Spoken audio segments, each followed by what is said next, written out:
हरे कृष्णा, आप सब लोग का स्वागत है भक्ति वैभव कोर्स में। हम लोग स्टडी कर रहे हैं श्रीमद् भागवत महापुराण द्वितीय स्कंद अध्याय नंबर 3 शुद्ध भक्ति, भक्तिमय सेवा, हृदय में परिवर्तन। और कल हम लोग श्लोक नंबर 18 पे रुक गए थे।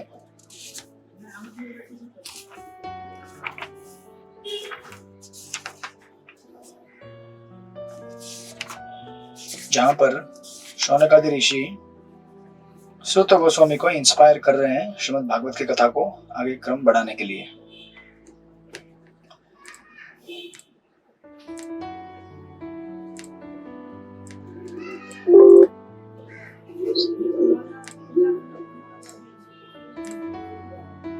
तो हमने कल लास्ट श्लोक में देखा था, शौनकादि ऋषि बोलते हैं, क्या वृक्ष जीते नहीं है? क्या लुहार की धोकनी सांस नहीं लेती? हमारे चारों ओर क्या पशुगण भोजन नहीं करते या वीर्यपात नहीं करते? तो इस तरह से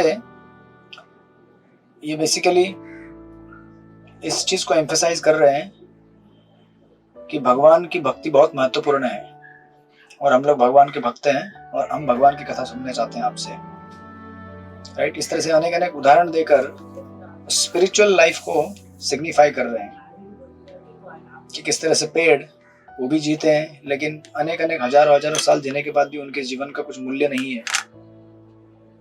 उसी प्रकार यहाँ पे तो ऑफ कोर्स ब्लैकस्मिथ के बेलोस का उदाहरण दिया है, अस्त्रा, लेकिन ऐसे भी सांस लेने वाले हजारों लोग हैं संसार में, राइट।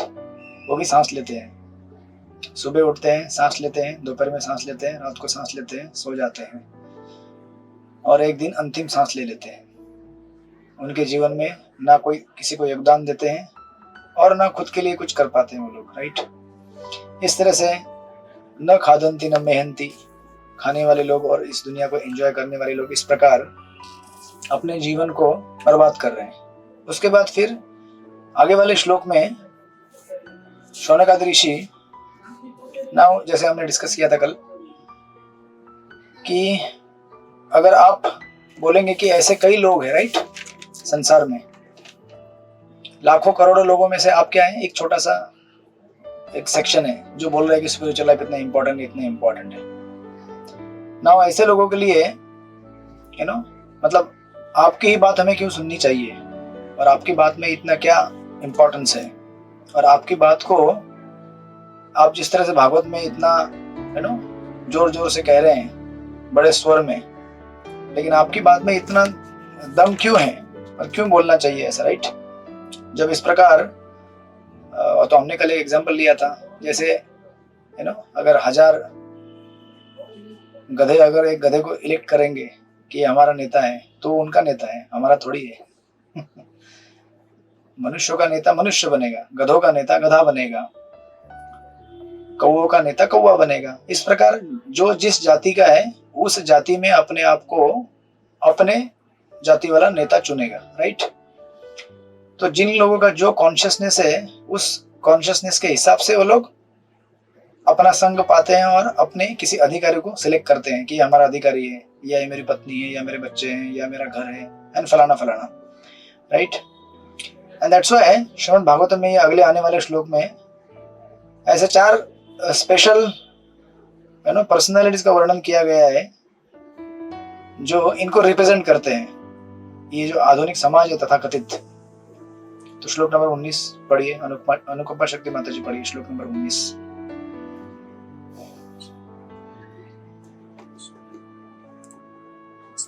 पराहोष्ट खरे संस्कृतः पुरुषः पशु न यत् कर्णपथोपेतो जातु नाम गदाग्रजः। कुत्तों, सुकरों, ऊंटों तथा गधों जैसे पुरुष उन पुरुषों की प्रशंसा करते हैं जो समस्त बुराइयों से उद्धार करने वाले भगवान श्री कृष्ण की दिव्य लीलाओं का कभी भी श्रवण नहीं करते। हरे कृष्ण। प्रभु जी दंडवत। तो आज के समाज में हम लोग देखेंगे कि अगर एक क्रिकेट स्टार अगर सामने आ जाए तो लोगों की भीड़ हो जाएगी उसके सामने। अगर कोई नेता आ जाए तो लोग भीड़ करेंगे, अगर कोई सिनेमा का कलाकार आ जाए तो लोग भीड़ करेंगे, और अगर कोई भगत आए कौन भीड़ करेगा वहां पे? जो उनके डिसाइबल रहेंगे या फिर गिने चुने जो भक्त हैं वही उनके सामने जाएंगे, और कोई भीड़ इकट्ठा नहीं होगी वहां पे। ऐसा इसलिए यहाँ पे ये इसलिए कहा गया है कि जो लोग भगवान कृष्ण की कथा नहीं सुनते, है ना, जो समस्त बुराई से उद्धार करने वाले, मतलब उनके अंदर की बुराइयों का अंत नहीं हुआ है, इनके अंदर बुराइयां हैं, तो ये लोग क्या करते हैं, किन लोगों की प्रशंसा करते हैं? जो कुत्तों के जैसे हैं, सुकरों के जैसे हैं, ऊंटों के जैसे हैं और गधों के जैसे हैं। मतलब एक एनिमल दूसरे एनिमल को ग्लोरीफाई करता है, एक पशु दूसरे पशु को प्रेज करता है कि अरे कितना अच्छा आज टाई पहन के आया है, कपड़ा पहन के आया है, कितना अच्छा घड़ी लगाया है, कितने सुंदर बाल दिख रहे हैं, कितना बढ़िया है पाउडर लगाया है, जो भी किया है, और कितनी मस्त गाड़ी में बैठा है ये, कितनी बहुत ज्यादा पगार है, इसकी सैलरी है, कितनी सुंदर पत्नी है, कितने सुंदर बच्चे हैं। लेकिन अगर देखेंगे तो उस कपड़े के अंदर, उस गाड़ी के अंदर पहना है टाई, शर्ट पैंट है, जो भी है, लेकिन है गधा। अगर गधा कल अगर कोट और सूट पहन ले, टाई लगा ले, तो गधा इंसान बन सकता है क्या? नहीं बन सकता ना। गधा गधा ही है, चाहे वो मर्सिडीज बेंज कार में भी घूमे या लग्जरी अपार्टमेंट में रहे। अगर कल समझो आप किसी अपने, अगर आपका कोई अपार्टमेंट रहेगा जो आपने खरीद के रखा है ना, और रहता नहीं कोई वहां पे, आपने सोचा कि अरे रास्ते में गधे घूम रहे हैं, उनको रख दिया अंदर। तो आप गधे को अंदर लेके आएंगे, रखाएंगे वहां पे, गधा रहेगा तो क्या करेगा? तो इंसान बन जाएगा अपार्टमेंट में रहने की वजह से? नहीं ना। और वो वहां पे रह के कौन सी क्रियाएं करेगा? वही क्रियाएं करेगा जो सड़क में करता था, आहार निद्रा भय मैथुन। तो अगर घर में आपके ऑल्टर भी रहेगा भगवान का, जाके दंडवत नहीं करेगा उधर। भागवतम रखा होगा तो शेल्फ से निकाल के भागवतम नहीं पड़ेगा। बीड बैग देखेगा तो जप नहीं करेगा, वो खा जाएगा उसको, बोलेगा खाने की चीज है, कपड़ा दिख रहा है कुछ। इस तरह से ये जो पशु हैं वही दूसरे पशु को गुणगान करते हैं, उनको ग्लोरीफाई करते हैं। इसलिए भागवतम जब हम पढ़ेंगे तो हमारा पूरा जितना भी तथाकथित इल्यूजन है एकदम क्रिस्टल क्लियर साफ कर देता है। इसलिए भागवतम को कहा गया है परमहंस संहिता, दैट इट ब्रिंग्स डिटैचमेंट। और ये जो चार लोग हैं इनकी स्पेशलिटी है। प्रभुपाद जब इस परपोर्ट को स्टार्ट करते हैं, सबसे पहले प्रभुपाद देते हैं उदाहरण कुत्तों का, डॉग्स का। तीसरी लाइन में प्रभुपाद लिखते हैं, आधुनिक विश्वविद्यालय की शिक्षा एक तरह से मनुष्य को कुकरों की मनोवृत्ति प्रदान करती है। कैसे? प्रभुपाद लिखते हैं, जिससे किसी बड़े मालिक की सेवा की जाए। तथाकथित शिक्षा को पूरी कर लेने के बाद तथाकथित शिक्षित व्यक्ति किसी नौकरी के लिए द्वार द्वार कुत्ते की भांति घूमते रहते हैं, और उनमें से अधिकतर यह कहकर दुत्कार दिए जाते हैं कि कोई स्थान नहीं है। जिस प्रकार कुत्ते उपेक्षित पशु हैं और एक रोटी के टुकड़े के लिए अपने स्वामी की आज्ञापूर्वक सेवा करते हैं, उसी प्रकार मनुष्य भी पर्याप्त फल पाए बिना स्वामी की आज्ञा का पालन करता है। राइट? हमने देखा है कि कुत्ता कैसे, अब तो शहर में देखते नहीं होंगे क्योंकि आपका सोसाइटी है तो सोसाइटी में गेट लॉक कर दिया है, अभी वहां इंसान नहीं आ सकते तो पशु छोड़ दीजिए। Stress person will be prosecuted करके बड़ा नोटिस लगा रहेगा। तो गांव में हम रहे हैं तो हमने देखा है वहां पे कुत्ते जो रहते हैं हमारे बेचारे यहाँ से वहां भटकते रहते हैं। कोई अगर रोटी का टुकड़ा फेंक दिया तो खाएगा, नहीं तो पत्थर लोग मारते रहते हैं, यहाँ से वहां भागेगा। राइट?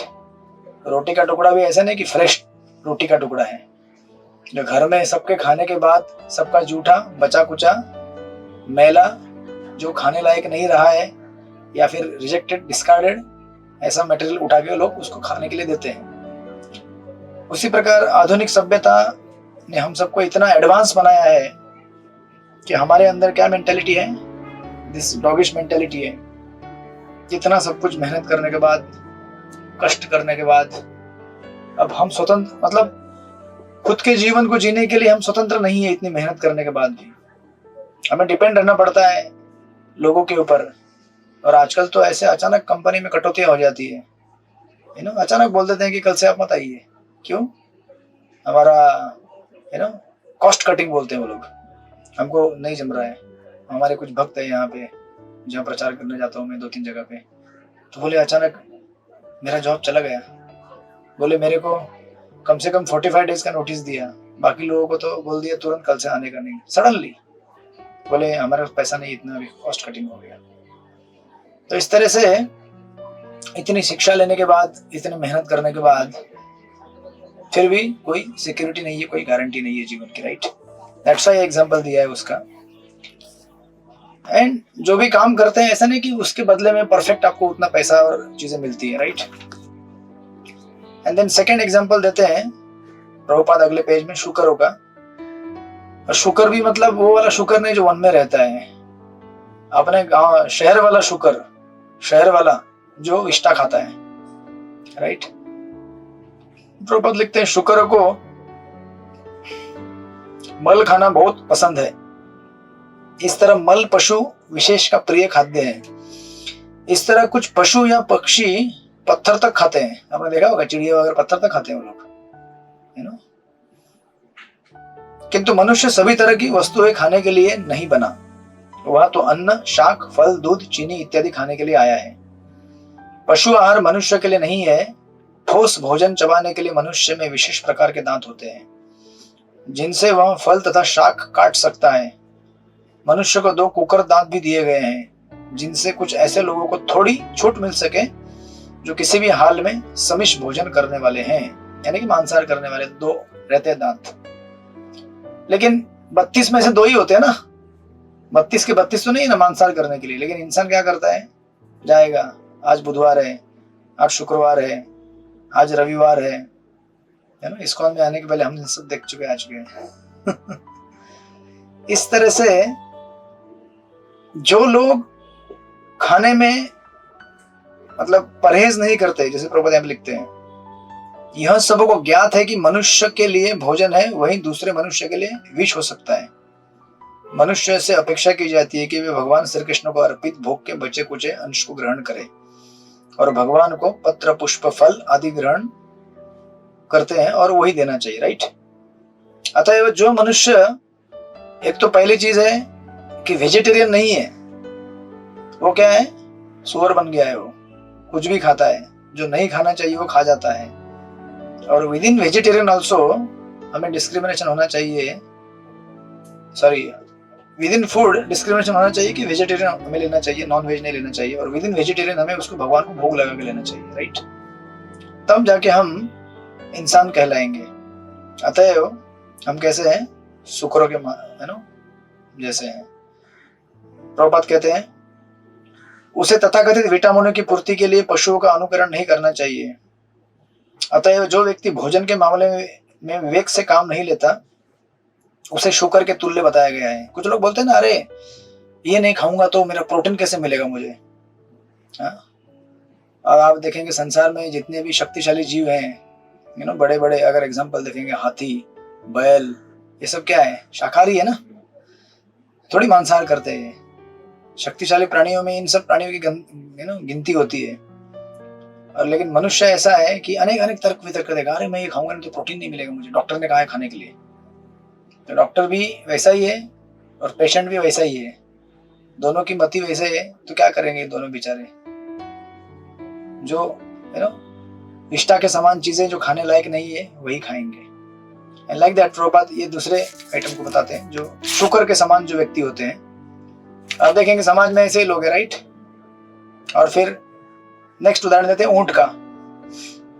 ऊंट का यहाँ पे प्रभुपाद एक स्पेशलिटी दे रहे हैं। ऊंट कैसा रहता है, आपने देखा होगा रेगिस्तान में ऊंट क्या करता है, प्रभुपाद ने इलाबोरेट में पढ़ में ले आया, पढ़ सकते हैं बाद में। ऊंट क्या करता है, कटीली झड़िया जो रहती है उसको खाता है, कटीली। और वो कटीली झड़िया खाते समय उसके जीवा से खून निकलता है, तो खून में नमक होता है, सॉल्टी होता है, तो उसको सॉल्टी टेस्ट आता है, तो उसको लगता है वाह वाह, ये इससे बढ़िया टेस्ट और किसी चीज में मिलेगा नहीं मुझे, राइट। बहुत बढ़िया टेस्ट है ये। और इस तरह से प्रभुपाद यहाँ पे लिखते हैं, भौतिकवादी जीवन कांटों से भरा हुआ है, अतः मनुष्य को चाहिए कि वैदिक अनुष्ठानों की संस्कृति विधि के अनुसार जीवन यापन करे, जिससे बुरे से बुरे सौदे से भी सर्वोत्तम लाभ लाए जा सके। भौतिक जगत में अपना ही खून चूसकर पालन पोषण करना होता है, भौतिक भोग का आकर्षण केंद्र विषयी जीवन है, विषयी जीवन का भोग अपना खून चूसता है, और इस प्रसंग में अधिक कहने की आवश्यकता नहीं है, राइट, लाइक दैट। तो बेसिकली प्रभुपाद आगे 161 में लिखते पेज में, कांटे मूर्ख ऊंट के लिए स्वाद उत्पन्न कर देते हैं और वह झूठे आनंद के साथ कांटे खाने में लगा रहता है। कहने का तात्पर्य यह है कि इंसान इस संसार में इतना कष्ट करता है, इतना मेहनत करता है और सोचता है कि मैं एंजॉय कर रहा हूं, राइट। बड़े से बड़ा धनी व्यक्ति, बड़े से बड़ा है ना तथाकथित जो कोई हो, स्पोर्ट्स स्टार, पॉलिटिशियन या फिर कलाकार, संगीतकार, तथाकथित जो भी जितने भी हैं, इन लोगों को लगता है कि हम लोग जीवन का सबसे बड़ा आनंद प्राप्त कर रहे हैं, लेकिन ये हर आनंद के साथ कितने कर्मों का ऋण अपने ऊपर ले रहे हैं इनको पता नहीं है। कितने जीवों को कष्ट पहुंचाकर, कितने लोगों को कष्ट देकर, भौतिकवादी भावनाओं में रहकर ये अपने जीवन में क्या करते हैं, कष्ट लाते हैं कर्मों के बंधन के माध्यम से, जो उनको इवेंचुअली मिलने वाला है। इनको पता नहीं है कि क्या हो रहा है इनके साथ अभी, but they are actually spoiling their own human energy. रक्त मतलब क्या है, मनुष्य के जीवन का एक सार है, जो शक्ति है जो उपयोग में लाई जा सकती है। उस शक्ति को ये लोग क्या करते हैं, भ्रामक सुखों में बिताते हैं। इसलिए प्रभुपाद लिखते हैं, वह झूठे आनंद के साथ कांटे खाने में लगा रहता है। उसको कोई जगह जगह बोलेगा ना, अरे कांटे मत खाओ, कांटे क्यों खा रहे हो, हरी पत्ती देता हूँ। नहीं नहीं नहीं नहीं, इससे बढ़िया तो और कहीं मिलेगा नहीं मुझे, यही होटल में मुझे अच्छा लगता है। क्यों? क्योंकि यहाँ पे जो नॉनवेज में पिछले 50 साल से खा रहा हूँ, ऐसा और कहीं मिलता नहीं है। ऐसे कई तर्क वितर्क देने वाले लोग रहते हैं कि जिनको आप जितना समझाने की कोशिश करेंगे उतना, कभी कभी कुछ लोग आते हैं बात करते हैं, उनको ऐसा बात करते ऐसा लगता है कि हम खुद कंटामिनेट ना हो जाए उनसे बात करते करते। इतना स्ट्रांग उनका इंप्रेशन रहता है किसी चीज के ऊपर कि ये चीज करनी मतलब करनी है, ये चीज छोड़ूंगा तो मर जाऊंगा मैं। कांदा लहसुन छोड़ने के लिए लोगों को कितना टाइम लगता है। कुछ कुछ भक्त 16 राउंडर भी हो जाते हैं, कांदा लहसुन नहीं छोड़ पाते। क्यों? नहीं नहीं, वो बड़ा तकलीफ होता है। तो कभी कभी हम एकदम आसानी से छोड़ दिए होंगे, इसलिए हमको ज्यादा एप्रिसिएशन नहीं रहता है। कुछ भक्तों का संग अच्छा मिलने की वजह से जिनको नहीं छूटता है ना, उनको बड़ा तकलीफ होता है। और खास करके घर में अगर 4 मेंबर ले रहे होंगे और इनको छोड़ना है अकेले को, तो बहुत तकलीफ होता है तो इस तरह से इन लोगों का वर्णन यहाँ पे किया गया है, शुक्र के सॉरी ऊंट के जैसा, राइट। एंड देन लास्ट में गधे का, जो आपने हमेशा सुना है गधे का उदाहरण, प्रभुपाद कई बार इसका उत्तर कई जगह पे उनको इलैबोरेट करते हैं। गधा मतलब ऐसा होता है जो ऐसे मालिक के लिए काम करता है जो उसको पूरी पगार भी नहीं देगा, उठाएगा 50 किलो, पैसा मिलेगा खाली 1 किलो का उठाने का, राइट। इस तरह से इंसान बीस्ट ऑफ बर्डन जिसे कहते हैं। और ये जो ऐसा व्यक्ति है ये मतलब भौतिक सुखों को इतना भोगना चाहता है, लेकिन भौतिक सुख इसको क्या करते हैं, मिलते ही नहीं कभी, और मिलेंगे भी नहीं। भोक्ता तो एक ही है ना, भगवान है। हम कभी भोक्ता हो नहीं सकते। हम झूठ मूठ का प्रयास करते हैं कि मैं भोक्ता बन जाऊं, और उसमें हमें कष्ट पहुंचता है। प्रभुपाद कहते हैं, जिस गधे की सामाजिक स्थिति सम्मानजनक नहीं होती, और गधे की सबसे बड़ी विशेषता यह है कि गधी द्वारा उसे दुरत्ती मारे जाने पर उसका अभ्यस्त हो जाता है। इसका मतलब ये नहीं कि केवल ऐसा नहीं कि मैथुन क्रिया में उसको तकलीफ होती है। इसका कहने का अर्थ ये है कि सांसारिक जीवन ऐसा है कि हमको लगता है कि अरे अगर मैं ऐसा ये प्राप्त कर लूंगा, मेरा घर रहेगा, पत्नी रहेगी, बच्चे रहेंगे, बड़ा सुखी रहूंगा मैं। ये जो सपना उसका होता है, जो पहले उसने देखा है एक कर्मी व्यक्ति का, बाद में जब वो अनुभव करता है ऐसे सांसारिक जीवन का, भागवत के 3 स्कंद में आप कभी पढ़िएगा, वो आपको इवेंचुअली आएगा। कपिल मुनि इसका विस्तार से वर्णन करते हैं। एक आसक्त व्यक्ति का, एक कर्मी का, जो भौतिक जगत से आसक्त है, इतना आसक्त है। अमुक लोगों के सुंदर लेक्चर है, वो भी आपको मैंने पहले भी कई बार दिया है और एक बार पोस्ट करता हूँ, सुन लीजिएगा। वो बड़ा सुंदर वर्णन करते हैं, है दिया हुआ आईवाइस लोगों को, लेकिन आपको अपील करेगा यूथ के लिए। लेकिन बताते हैं कि किस तरह से व्यक्ति अनेक अनेक सपने बुनता है, सपने सोचता है, इमेजिन करता है, इमेजिनेशन का भी रहता है ना, वो इमेजिनेशन का एक इमेजिनेशन इनटू दूसरा इमेजिनेशन क्या होता है, इमेजिनेशन स्क्वायर। अब करते हैं ना 22 स्क्वायर होता है, वो स्क्वायर का स्क्वायर बना के रख देता है, ऐसा एंजॉय करूंगा, वैसे करूंगा, वैसे करूंगा, वैसे करूंगा। और जब वास्तविक सच्चाई सामने आती है तो हर जगह से उसको कष्ट ही कष्ट मिलता है। बच्चे कष्ट देते हैं, पत्नी कष्ट देती है, बाकी घर वाले कष्ट देते हैं, पड़ोसी कष्ट देता है, ऑफिस वाला कष्ट देता है, बेचारा बस में जाएगा तो कंडक्टर भी उसको, सॉरी बाकी लोग भी उसको कष्ट देते हैं, ट्रेन में जाएगा बाकी लोग उसको पीस देते हैं, कहाँ जाएगा बेचारा अभी। फिर ऐसे भटकते भटकते अचानक कोई भक्त मिल जाता है, हरे कृष्णा प्रभु ये बुक लोगे? नहीं नहीं, ये सब क्या है, बुक बिक नहीं पढ़ते हम लोग, पेपर पढ़ रहा हूं मैं अभी। इतना बारीक लिखा रहता है न्यूज़पेपर में, आपने देखा कभी ट्रेन में लोग घूमते हैं या बस में, इतना बारीक अक्षर रहता है, आंख ऐसा बड़ा बड़ा ऐसा करके बड़े कष्ट से, इतना कष्ट लेकर पढ़ते हैं वो लोग। या फिर मोबाइल भी देख रहा होगा तो मोबाइल इतना भीड़ भाड़ ऐसे, मतलब हिलते डुलते, अपनी नजर हटाएगा नहीं वहां से। उसको बोलेंगे भागवतम पढ़ो, नहीं नहीं नहीं नहीं, इसका अक्षर बहुत छोटा है स्वामी जी, थोड़ा बड़ा नहीं है क्या, बड़ा फॉन्ट वाला नहीं है, अच्छा टॉकिंग गीता नहीं है आपके पास, ये सब हजार बहाने देगा। लेकिन जब उसको न्यूज़पेपर पढ़ना है बड़े चाव से पढ़ेगा, राइट। तो उसमें से कोई कुछ भाग्यशाली लोग रहते हैं, तो वो आ जाते हैं मंदिर में, फिर उनको सच्चाई मालूम पड़ती है, प्रभुपाद की पुस्तकों के संपर्क में आते हैं, राइट। इस तरह से प्रभुपाद यहाँ पे लिखते हैं, मानव सभ्यता के तथाकथित विकास ने मनुष्य को गधे के कार्य में लगा रखा है।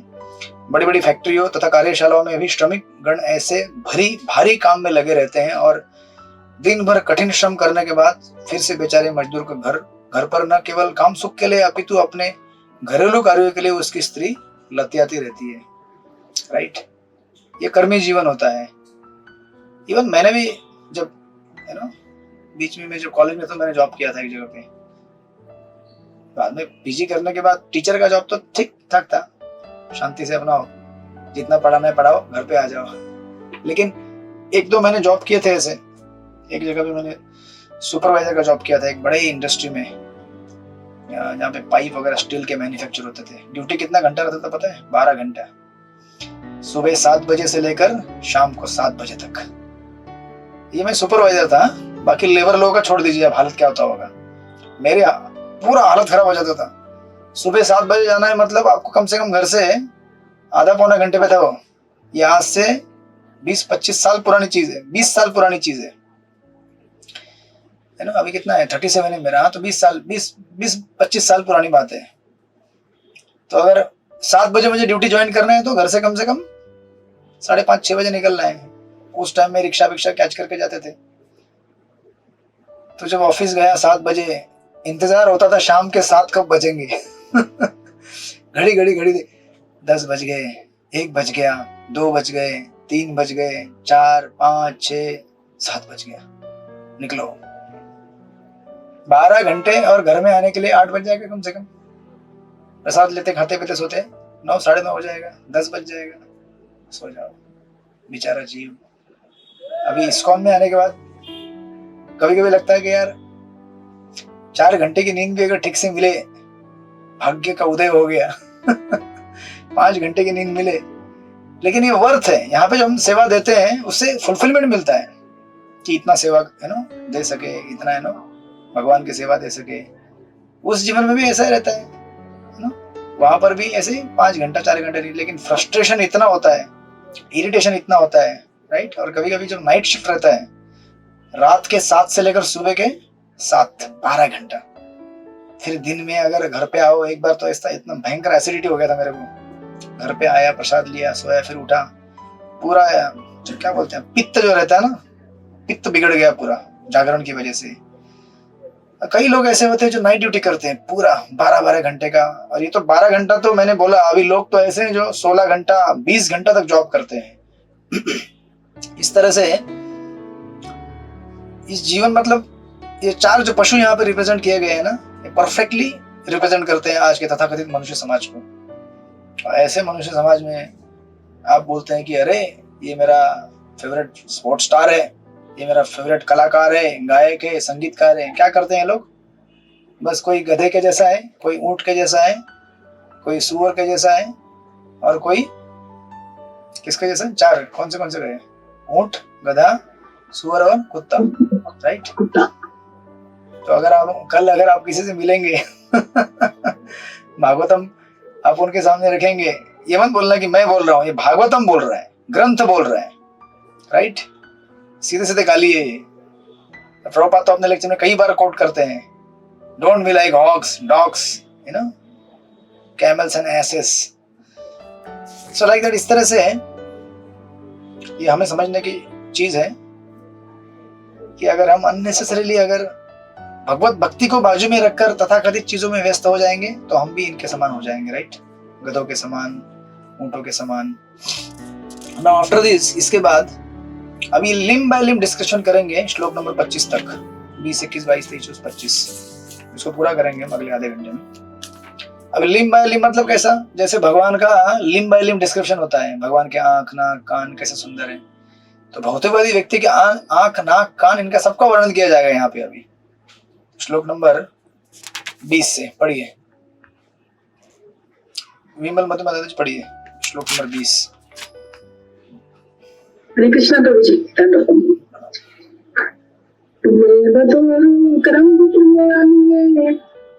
श्रीनवत कर्ण कुटे नरसे जीवा सती दादुरी देव सुता नाचो मुख्य गाये गाये गाथा। जिसने श्री भगवान के शौर्य तथा अद्भुत कार्यों की कथाएं नहीं सुनी है तथा जिसने श्री भगवान के विषय में गीतों को गाया या उच्च स्वर से उच्चारण नहीं किया है, उसके श्रवण रंध्र मानो सांप के बिल है और जीभ मानो मेंढक की जीभ है।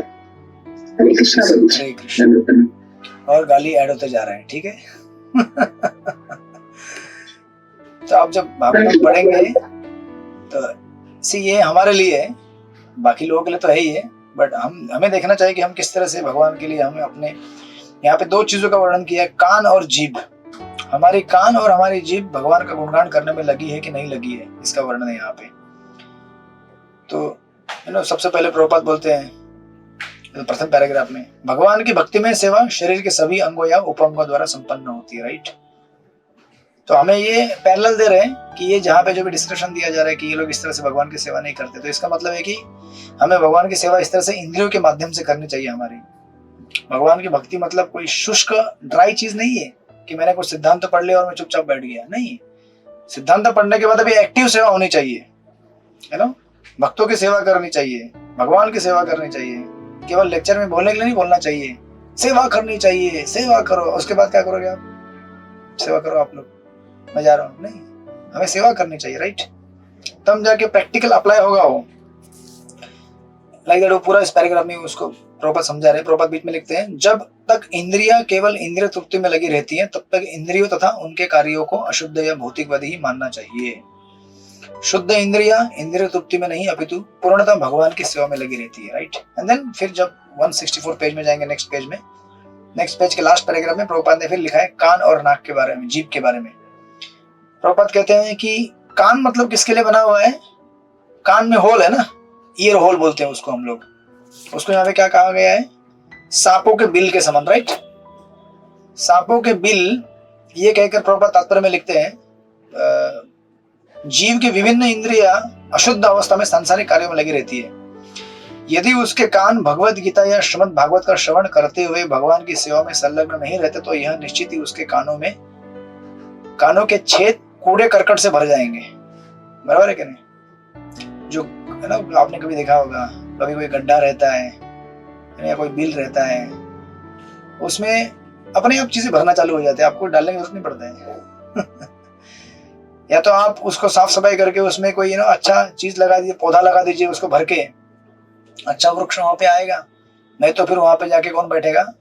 खाली बिल मिलेगा तो सांप जाके बैठेगा या कचरा जमा होगा उसके अंदर। वैसे हमारा कान क्या है? ये भी एक होल के जैसा है। इस कान के अंदर क्या है? अब देखिए कितना इनवॉलेंटरी है हमारा कान।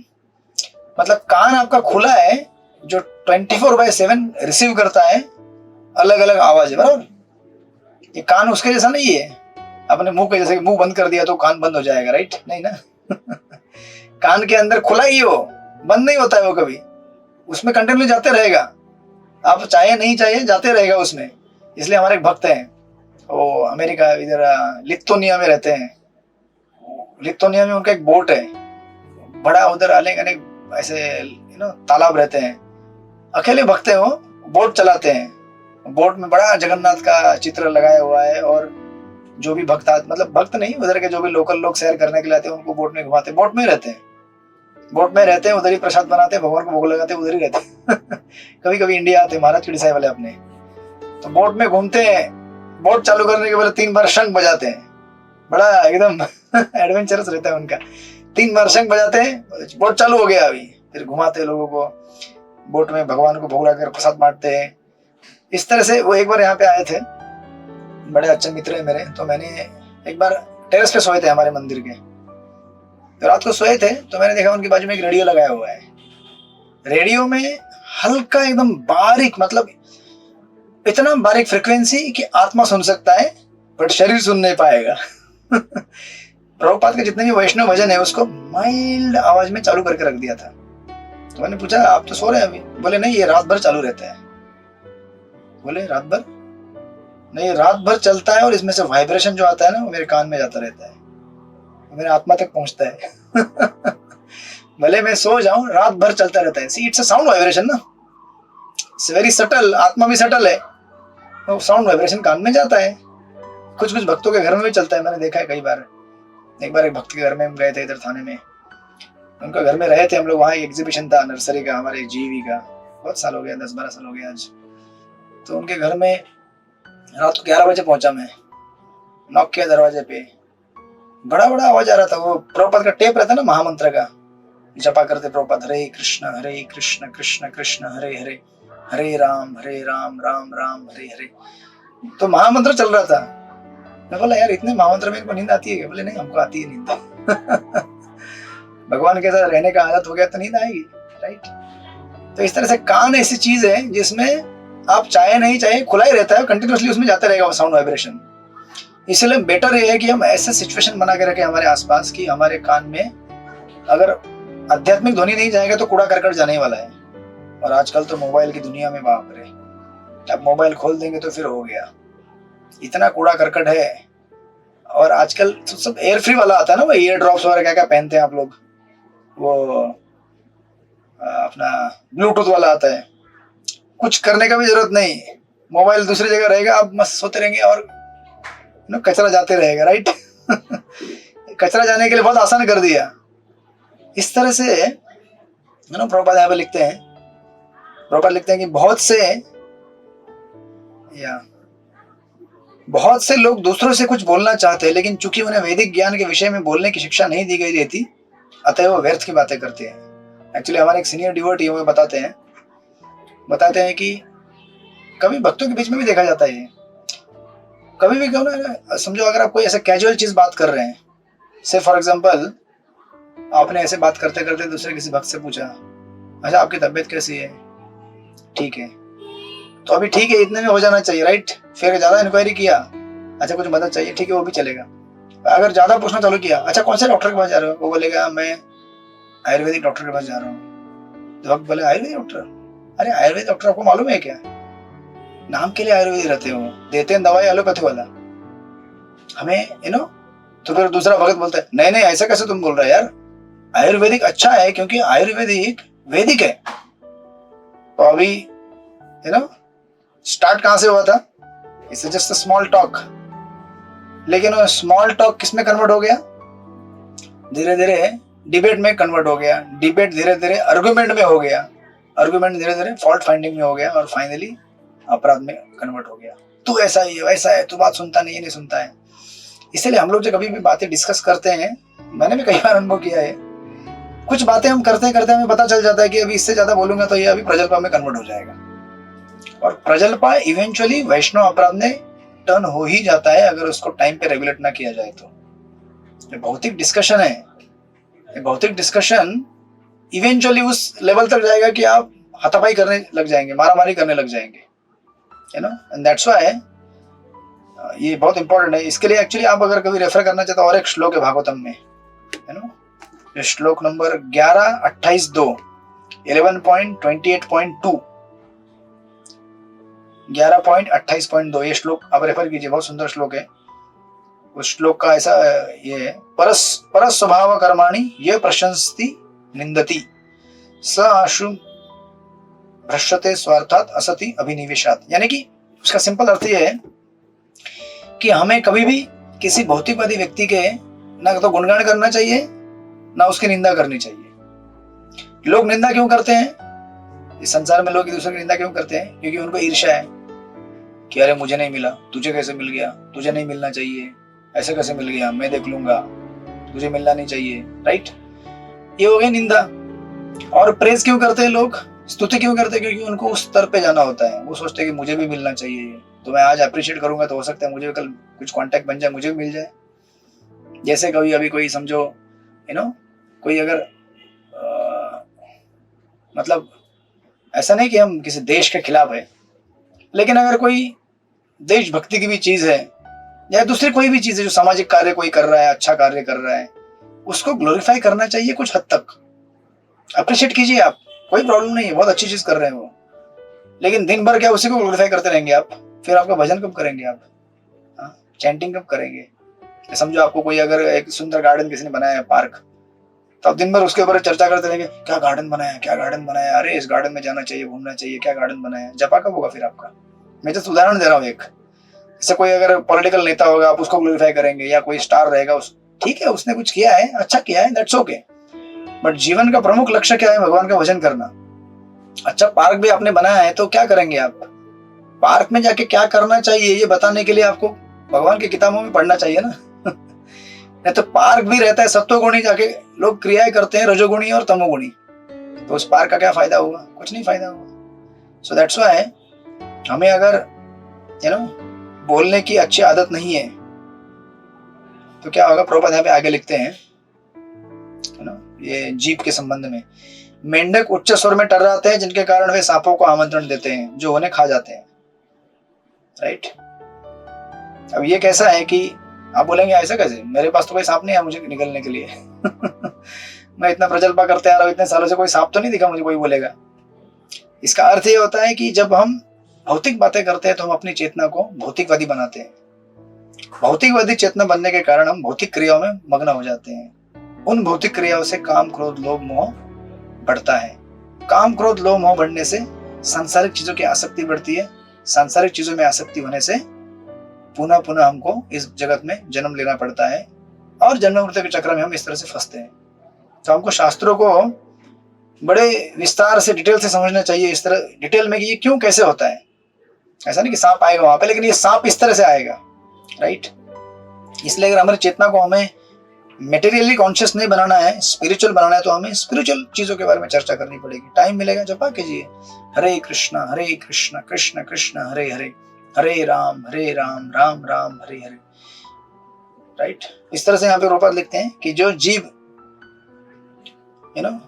असती हो गई है, राइट? असती शब्द का अर्थ है जो वेश्या बन गई है, जिसको की प्रतिष्ठा नहीं होती है। किसी स्त्री की स्त्रीचित्त गुणों के कारण होती है प्रतिष्ठा, राइट? इस प्रकार जीव जो मनुष्य को वैदिक मंत्रों के उच्चारण के लिए दी गई है, वेश्या मानी जाती है यदि उसे किसी सांसारिक प्रलाप के लिए प्रयुक्त किया जाए। तो पूरे संसार में लोग क्या हो गए हैं? वेश्या जैसे हो गए, लाइक दैट। एंड देन फिर आगे बताते हैं सर और हाथ किस तरह इस्तेमाल करना चाहिए। श्लोक नंबर 21 चित्रलेखा सखी माता जी पढ़िए, श्लोक नंबर 21। हरे कृष्णा, दंडवत प्रणाम प्रभु जी। प्रणाम। भार परम पट्ट किरीट जुष्टम अपि उत्तमांगम न मेन मुकुंदम शावो करो न कृते सपर्याम हरे लसत्कांचन कंकणवा।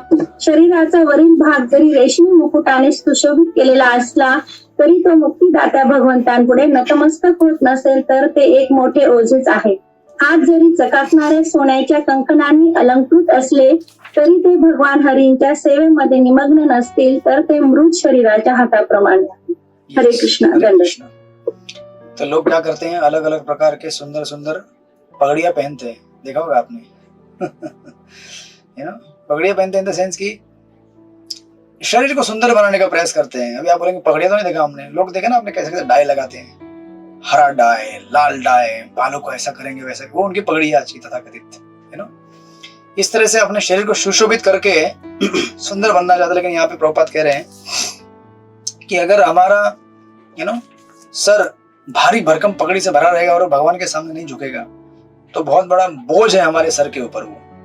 और जिस तरह से इस भवसागर में अगर कोई व्यक्ति डूब रहा है और उसके ऊपर बहुत सारा हेवी वजन है, और जल्दी डूबेगा ना, वो क्विकली डूब जाएगा। वो भवसागर से बाहर उठने के लिए उसको क्या करना पड़ेगा, उसके ऊपर जो लगे हुए सारे वजन है एक एक करके उठा के फेंकना चाहिए उसको। ये नहीं चाहिए, ये नहीं, मुक्त होना चाहिए, राइट। जितने भी आसक्तियां हैं उनसे मुक्त होने के लिए विशेष करके मंदिर बनाए गए हैं। मंदिर प्रभुपाद यहाँ पे इसलिए पूरा तात्पर्य भगवान के मंदिरों के बारे में लिखते हैं। प्रभुपाद लिखते हैं पेज नंबर 165 में उस श्लोक के तात्पर्य के लाइन में 4-5, भगवान के मंदिर में जाएं, अर्चक वगैरह के समक्ष झुके, भले वह अत्यंत धनी व्यक्ति हो या रेशमी पगड़ी अथवा मुकुट पहने राजा ही क्यों ना हो, राइट। और प्रभुपाद लिखते हैं मंदिर में भगवान के पूजनीय रूप को कभी भी पत्थर या लकड़ी नहीं मानना चाहिए। वो क्या है, भगवान का अर्च विग्रह है, विस्तारित रूप है भगवान का। और प्रभुपाद इंटरेस्टिंगली लिख रहे हैं वहां पे, श्रवण विधि से मंदिर में भगवान के अस्तित्व की यह अनुभूति संभव होती है। इसलिए मंदिर जो है उसमें जाकर आप श्रवण नहीं करेंगे तो डीटी ये करके हम समझने में बड़ा टाइम लगेगा हमको, लाइक दैट। अर्च विग्रह के समक्ष नतमस्तक नहीं होता या जो मंदिर पूजा के विज्ञान से अनजान रहकर उसका तिरस्कार करता है, उसे यह जान लेना चाहिए कि उसकी यह पगड़ी या मुकुट उसे भवसागर में अधिक डूबोने में सहायक बनेगी। एंड देन फाइनली लास्ट के पैराग्राफ में प्रभुपाद लिखते हैं, ये तो हुआ सर के बारे में, हाथ के बारे में लिखते हैं। प्रभुपाद का सुंदर प्रभुपाद का तात्पर्य हमेशा प्रैक्टिकल रहते हैं। प्रभुपाद लिखते हैं, यदि सामान्य व्यक्ति को भगवान की पूजा करने के लिए समय न मिले तो उसे कम से कम भगवान के मंदिर की साफ सफाई में ही सही कुछ क्षण अवश्य बिताने चाहिए, राइट। तो अगर कोई बोलेगा अरे मैं तो ब्राह्मण नहीं हुआ हूं अभी, मैं तो भगवान का डिटी वर्शिप नहीं कर सकता, मैं तो मंदिर में जाके बड़ा बड़ा वेद पठन नहीं कर सकता हूँ, कोई बात नहीं यार। मंदिर के प्रांगण में जाओ, यहाँ वहाँ कचरा गिरा रहेगा, साफ सफाई करो, किचन में जाओ, मंदिर में सब्जी कटिंग करो, बर्तन धो लो, ये भी भगवान की सबसे बड़ी सेवा है। और प्रभुपाद यहाँ पे आगे लिखते हैं, उड़ीसा के अत्यंत शक्तिशाली राजा महाराज प्रतापरुद्र, उन्होंने क्या किया था, जगन्नाथ जी के लिए झाड़ू करते थे, बराबर। जगन्नाथ के लिए झाड़ू करने की वजह से क्या हुआ, दो चीजें उनको मिली। प्रभुपाद लिखते हैं, यह ईश चेतना मनुष्य को उसकी भौतिक संपन्नता में भी सहायक बनती है। एक तो उसको क्या मिलेगा, भगवत भावना मिलेगी, दूसरा भगवान जगन्नाथ के समक्ष महाराज प्रतापरुद्र के अधीनता ने उन्हें इतना शक्तिशाली राजा बना दिया कि उस समय के महान पठान तक उड़ीसा में घुस न पाए। भगवान के प्रिय हो गए तो भगवान हमेशा उनको क्या करते हैं, प्रोटेक्ट करते हैं और उनको विजय प्राप्त कराते हैं, राइट। इस तरह से लास्ट की लाइन में प्रभुपाद लिखते हैं, इस प्रकार भले ही धनी पुरुष की स्त्री के हाथ में सोने के कंकण क्यों ना हो, उसे भगवान की सेवा अपने हाथों से करनी चाहिए। अदरवाइज वो हाथ कैसे है, मृत हाथ है, राइट। मृत हाथ मतलब जो एक्चुअल सेवा नहीं करते। एक्चुअल सेवा क्या होती है, जो हाथ से किसके लिए बने हैं, भगवान की सेवा के लिए बने हैं। तो अगर वो भगवान की सेवा नहीं करेंगे तो मृत के समान है, लाइक दैट। एंड देन सर और हाथ के बारे में बताने के बाद अभी आंखें और पांव के बारे में बताएंगे। श्लोक नंबर 22, बरसाना किशोर माता जी पढ़िए श्लोक नंबर 22। हरे कृष्ण, दंडवत प्रणाम। परहायिते नयने नराणां लिंगानि विष्णोर्न निरीक्षतो ये पादोनुनां ते तो द्रुह जन्म बाजो क्षेत्राणि नानो रजतो हरेर्यो। भगवान श्री कृष्णांच्या प्रातिनिधिक रूपांकडे त्यांचे रूप, नाम, गुण आदी जे डोळे पाहत नाहीत ते मोर पिसावर अंकित असलेल्या डोळ्यांप्रमाणे आहेत आणि जे पाय तीर्थक्षेत्री जात नाहीत, ज्या ठिकाणी भगवंतांचे स्मरण केले जाते ते पाय म्हणजे केवळ वृक्षांचे बुंदेच आहेत। हरे कृष्ण, धन्यवाद। कृष्ण। तो यहाँ पे आंखों का वर्णन किया गया। आंख कैसे हैं, आपने पिकॉक फीदर के ऊपर देखा होगा, आंखें रहती है, वो आंखें देख सकती है क्या? नहीं देख सकती। तो हमारी आंखें भी वैसे हैं, शास्त्र कहते हैं पिकॉक फीदर के ऊपर की आंखें, अगर भगवान को नहीं देखेंगी तो, राइट। और हाथ कैसे हैं, सॉरी पैर कैसे हैं, वृक्षों के पेड़ जैसे हैं। वृक्षों के जो पेड़ का तना रहता है ना, वो हिलता नहीं, एक जगह से डुलता नहीं है। वो हमारे पैर भी अगर हिलेंगे डुलेंगे नहीं भगवान मंदिर जाने के लिए तो पेड़ के जैसे हो गए, राइट। और यहाँ इस तात्पर्य में प्रभुपाद पुनः डीटी वर्शिप को इलैबोरेट कर रहे हैं। प्रभुपाद लिखते हैं, विशेष रूप से गृहस्थ भक्तों के लिए अर्च वगैरह की पूजा की जोर देकर संस्तुति की गई है। अब कितने डीटीज का वर्णन है यहाँ पे देखिए।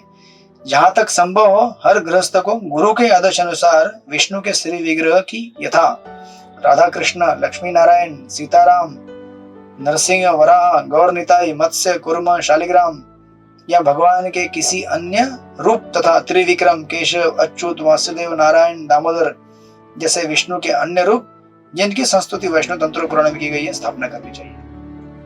बहुत सारा वैरायटी है, क्या चाहिए आपको ले लीजिए, राइट।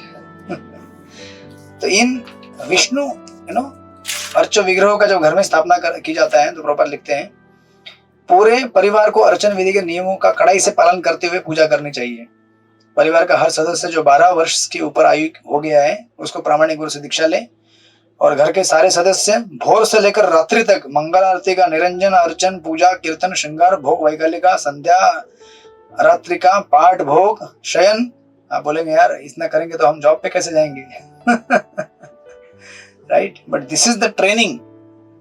क्योंकि इवेंचुअली जब आप रिटायर हो जाएंगे आफ्टर 55, 60, क्या करेंगे आप घर पे बैठकर?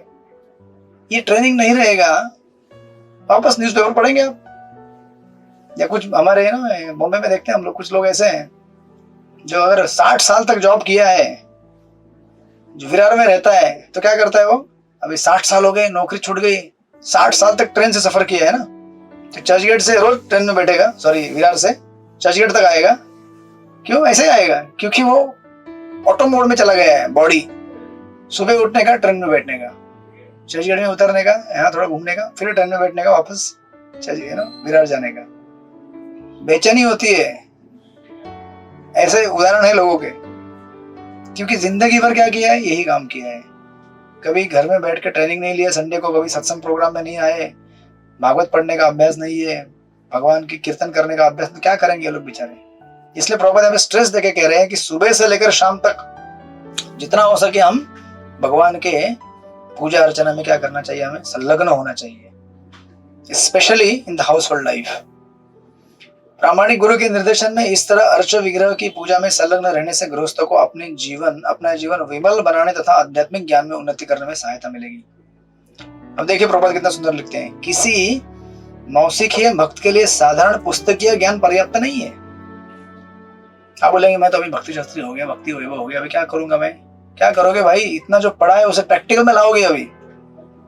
तो भक्ति शास्त्री होते ही घर में ड्यूटी लेके आना चाहिए तुरंत। तो गीता में जो दिए उपदेश उसका प्रैक्टिकली अप्लाई कैसे करोगे? गीता में भगवान ने कहा है मनमना भव मद भक्तो मद्याजी माम नमस्कुरु। भगवान बोल के गए कि मनमना भव मद भक्तो, मेरा भक्त मेरा चिंतन करता है, माम नमस्कुरु, मुझे नमस्कार किसको करोगे घर में अगर अर्च विग्रह नहीं रहेगा तो, या भगवान का फोटो नहीं रहेगा तो? राइट, फोटो तो रहेगा ठीक है, लेकिन अर्च विग्रह लाएंगे तो और बढ़िया है कि नहीं? जैसे घर में अर्च विग्रह आएगा आपका जीवन पूरा उस अर्च विग्रह के इर्द गिर्द सेंटर हो जाएगा। राइट, नहीं रहेगा तो क्या है फिर? टाइम है। चलो थोड़ा सा अभी 2 साल 3 साल भक्ति वैभव कर लिया, अभी बुधवार और गुरुवार की शाम को क्या करेंगे हम लोग? घूमने जाएंगे कहीं पे। पहले के जो आदतें थी पूरा रिवाइव हो जाएंगी। पढ़ाई अभी एंगेज हो गए आप लोग, पढ़ाई करते हैं, अभी भागवतम का एग्जाम देना है, पढ़ाई करते रहते हैं। अब वो पढ़ाई खत्म हो गया, अभी क्या करेंगे? चलो अभी थोड़ा सा नीचे पार्क में जाके घूम के आते हैं, 1 घंटा सहेली को मिलती आते हैं। फिर सहेलियां बोलेंगे इतने साल से तो आई नहीं थी, अचानक क्या हो गया तुझे? नहीं अभी तो मैं पढ़ाई पूरा हो गया मेरा, अभी क्या करेगी? नहीं अभी हो गया पढ़ाई पूरा। ये कोई यूनिवर्सिटी का डिग्री नहीं है जो आपने ले लिया खत्म हो गया, ये डिग्री अभी जीवन भर चलता रहेगा प्रैक्टिकली अप्लाई करने के लिए। राइट, तो इसलिए जब तक हम प्रभुपाद लिखते हैं किताबी ज्ञान सैद्धांतिक होता है जबकि अर्चन विधि व्यवहारिक है। आध्यात्मिक ज्ञान का विकास सैद्धांतिक तथा व्यवहारिक ज्ञान के मेल से किया जाना चाहिए। ऐसा नहीं कि किताब पढ़ना इंपॉर्टेंट नहीं है या फिर डीटी वर्शिप ज्यादा इंपॉर्टेंट है, दोनों जरूरी है। जब आप दोनों को कंबाइन करेंगे, सैद्धांतिक तथा व्यवहारिक ज्ञान दोनों का मेल, तब जाके क्या होगा? आध्यात्मिकता और पूर्णता प्राप्त करने का निश्चित मार्ग है।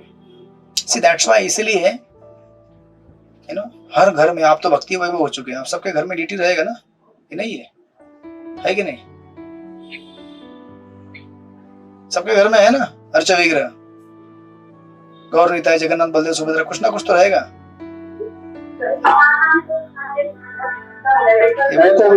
हाँ ठीक है। तो भगवान के अर्च विग्रह की जब सेवा करेंगे, विमल मति मत बताइए, कोई बात नहीं, आएगा धीरे धीरे। जब भगवान के अर्च विग्रह की सेवा करने में हम मगन हो जाते हैं। देखिए प्रभुपाद एक्चुअली क्या लिखते हैं, आगे एक जगह लिखते हैं प्रभुपाद, कहाँ चला गया, इस तात्पर्य में, किसी तात्पर्य में है,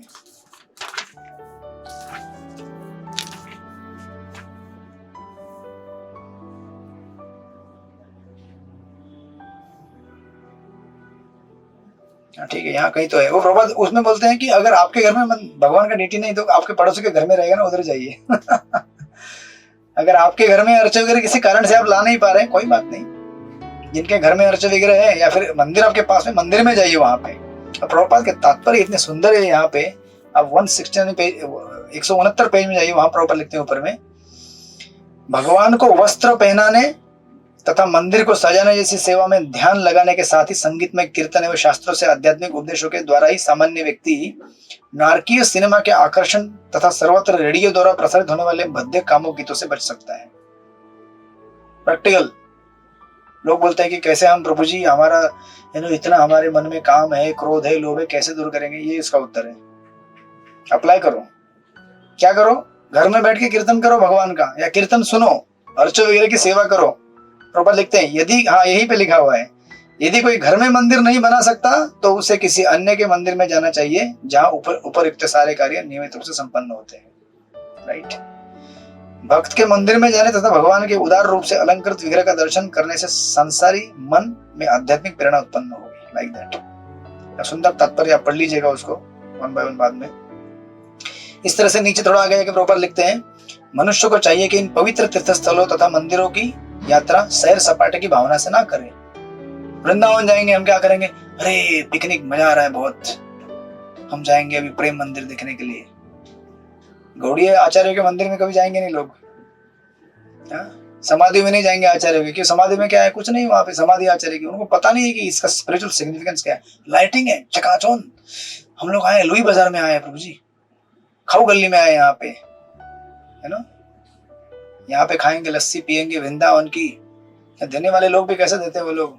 ब्रज की लस्सी है ना, ब्रज की लस्सी। हमारा भाव लेकिन ब्रज का नहीं है ना, तो लस्सी बॉम्बे वाली बन जाती है। फिर जो आइटम यहाँ खाते वही वहां खाएंगे, लेकिन उसमें अगर चेतना न रहेगी, वृंदावन की चेतना, तो वो चीजें क्या बन जाएंगी? भौतिक बन जाएंगी। दैट्स व्हाई शास्त्रों का श्रवण और आध्यात्मिक गुरु का संग, स्पेशली जब हम आध्यात्मिक स्थानों में जाते हैं, बहुत इंपॉर्टेंट है।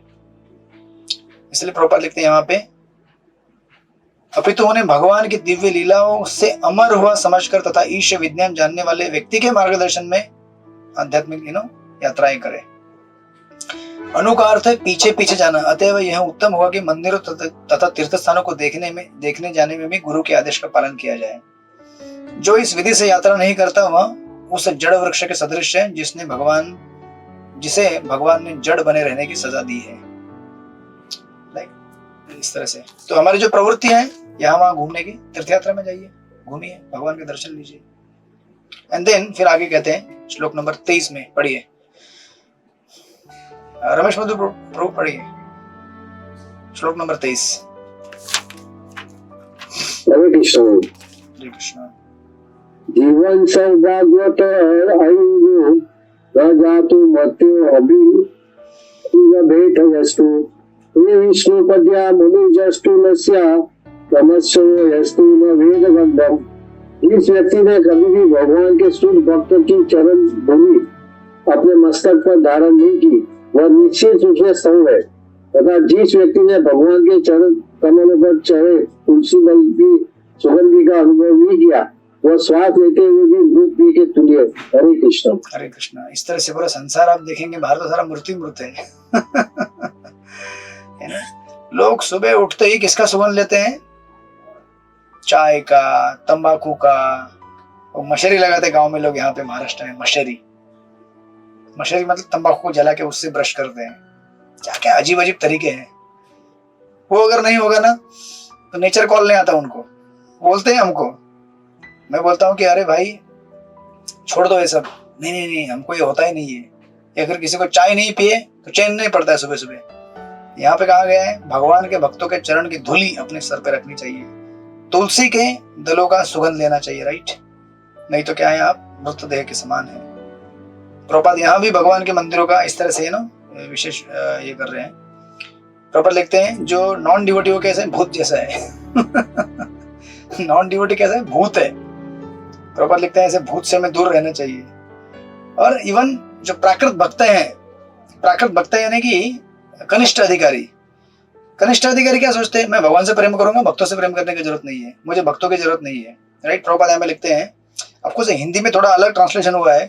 प्रभुपाद ने लिखा, यहाँ पे हिंदी में लिखा है, एक आम कहावत है कि प्रेयसी के प्रति प्रेम भाव दिखाने के पूर्व मनुष्य को प्रेयसी के कुत्ते को प्यार करना चाहिए, राइट। तो वो थोड़ा एकदम लिटरल कर दिया उन्होंने।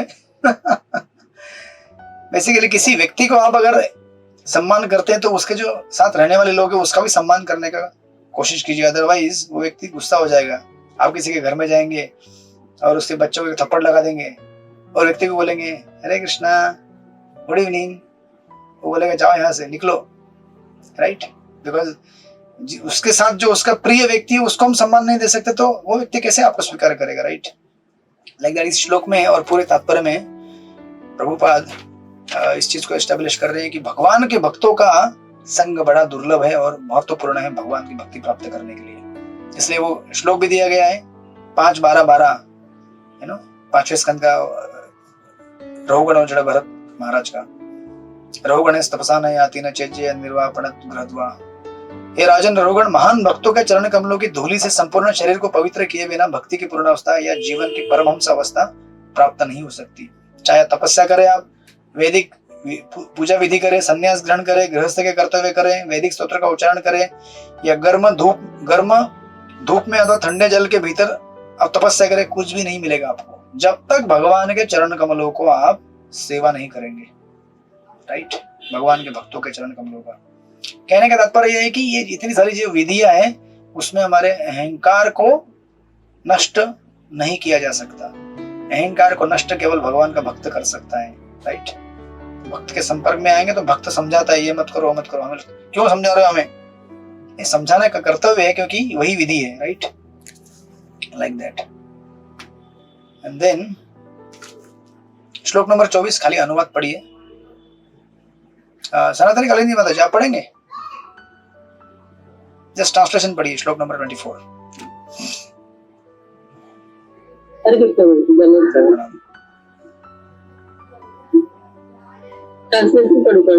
ट्रांसलेशन पढ़िए। निश्चय ही वह हृदय फौलाद का बना है जो एकाग्र होकर भगवान के पवित्र नाम का उच्चारण करने पर भी नहीं बदलता। जब हर्ष होता है तो आंखों में आंसू नहीं भर आते और शरीर के रोम रोम खड़े नहीं हो जाते। हरे कृष्ण।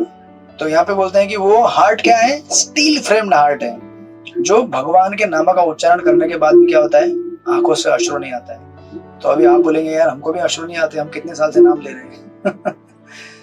तो एक्चुअली प्रभुपाद और विश्वनाथ चक्रवर्ती ठाकुर अपने तात्पर्य में कहते हैं यहाँ पे सारांश में कि अगर हम भगवान का नाम लेने के बाद भी हमारे हृदय में अगर अश्रु और कंपन नहीं हो रहा है, इसका मतलब हम अपराध कर रहे हैं। अभी भी भगवान के नाम जपने अभी भी क्या हो रहे हैं, अपराध हो रहे हैं। और जिस दिन हम लोग अपराध टालेंगे उस दिन हमारे पास से भाव के जो लक्षण है मैनिफेस्ट हो जाएंगे, राइट। तो नामों में जो अपराध है 10 नाम अपराध, उसको हमें टालना चाहिए। और ऑफ कोर्स आगे जाकर उसी पैराग्राफ में परपट में प्रभुपाद कहते हैं कि विश्वनाथ चक्रवर्ती ठाकुर कहते हैं कि कभी कभी जो सहज लोग रहते हैं ना, वो इन भाव को इमिटेट करते हैं। आप कभी वृंदावन जाएंगे, किसी को देखें अरे रो रहा है, पूरा कीर्तन करते करते रो गया, जमीन में लेट रहा है ना। थोड़ी देर के बाद आप देखेंगे उठ के क्या कर रहे हो, बीड़ी पी रहा है या सिगरेट पी रहा है। तो हमें देखना चाहिए कि अगर उसके पास असली भाव है तो वो व्यवहार में मैनिफेस्ट हो जाएगा, गलत आदतें छूट जाएंगी हमारी।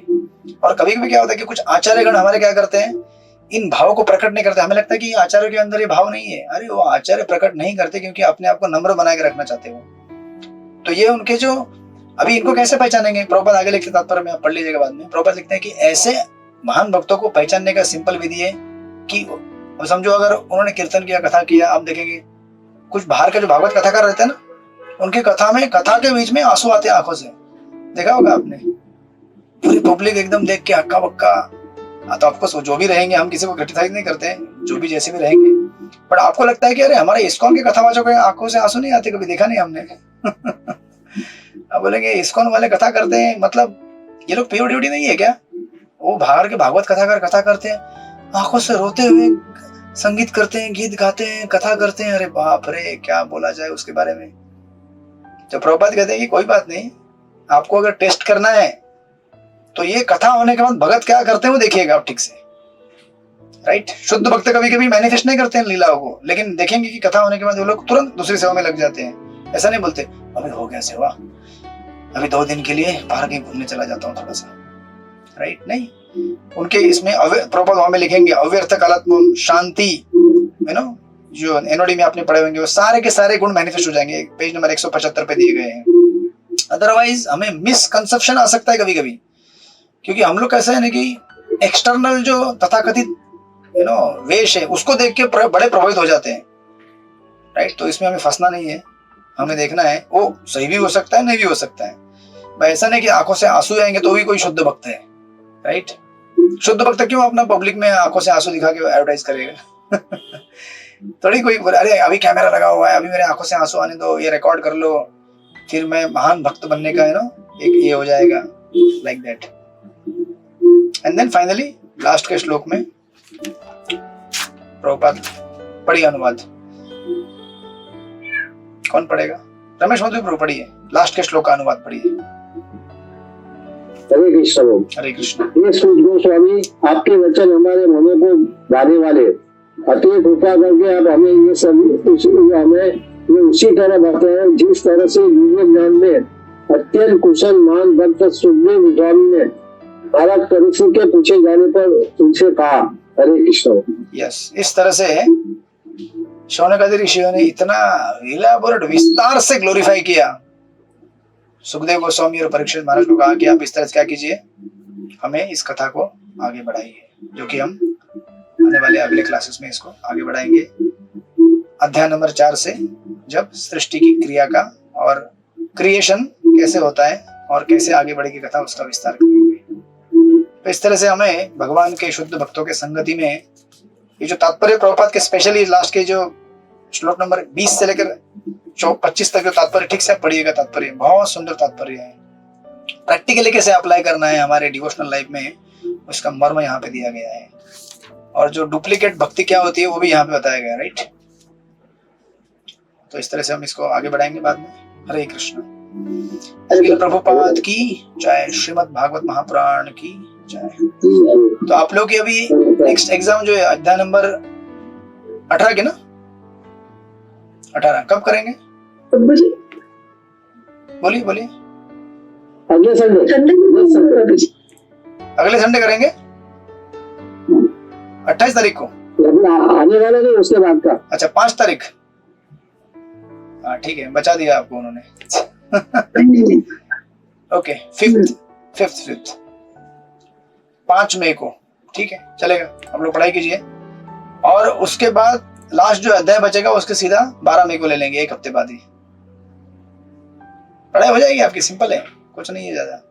अभी पिछला एग्जाम तो आप लोगों ने आधे घंटे में लोगों ने लिख के चले गए। मैं बोला यार इतना सिंपल था तो मुझे 2 चैप्टर ऐड करना चाहिए था। तो या 2 चैप्टर ऐड करके करना है, 18-19, फिर डायरेक्ट 12 को लेंगे हम लोग। नहीं प्रभु जी नहीं। अच्छा 1-1 करना है, ठीक है चलिए 1-1 कीजिए। नहीं चैप्टर बहुत बड़ा है प्रभु जी। ठीक है चलेगा। 5 तारीख को अध्याय नंबर 18, फिर देखते हैं क्या होता है आगे। आप पहले इतना कीजिए, ठीक है। हरे कृष्ण।